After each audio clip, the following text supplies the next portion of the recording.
President Joe Biden's recent pardon of his son Hunter has sparked a debate about whom the president should potentially pardon and for what reasons. That debate is taking place among top White House aides, sources say, who are discussing whether preemptive pardons should be considered before Donald Trump takes office. President-elect Trump talked a lot about retribution as a candidate. Reuters White House correspondent Jeff Mason. I spoke to a source who said that the White House is looking at the issue of preemptive pardons, and that the conversation was sparked by people from Capitol Hill who are concerned that President-elect Trump will make good on his threats of retribution.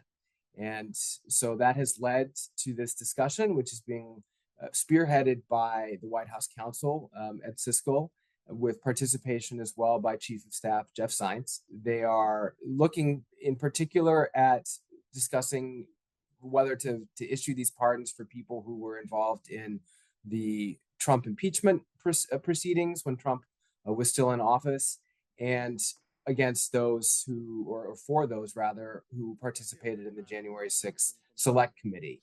So some of the names that we know that are in that bucket would include incoming Senator Adam Schiff, although he is the one who has said he does not want a preemptive pardon, Liz Cheney, Adam Kinzinger. Trump's pick for FBI Director Kash Patel has also vowed retribution against critics of the president-elect.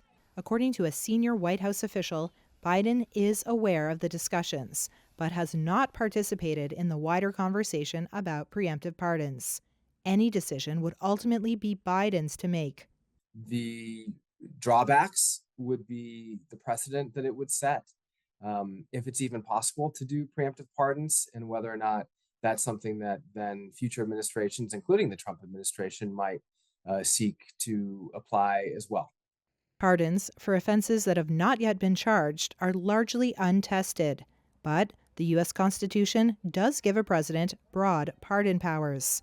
It's normally something that the president uses to handle cases where someone has had perhaps a sentence that the president believes is too harsh, has served his or her time already, perhaps was a nonviolent criminal.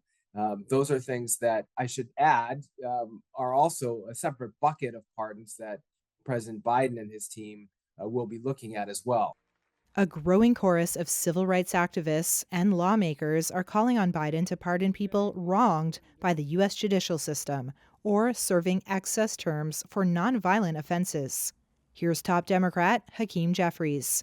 It has been the perspective that many of us have shared that there are working class Americans all across the country who've been caught up in an overly aggressive criminal justice system that at times has gone too far.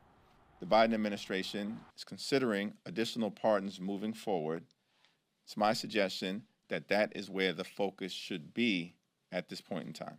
A broader pardon would not be unprecedented. A year ago, Biden pardoned thousands of people with federal marijuana charges.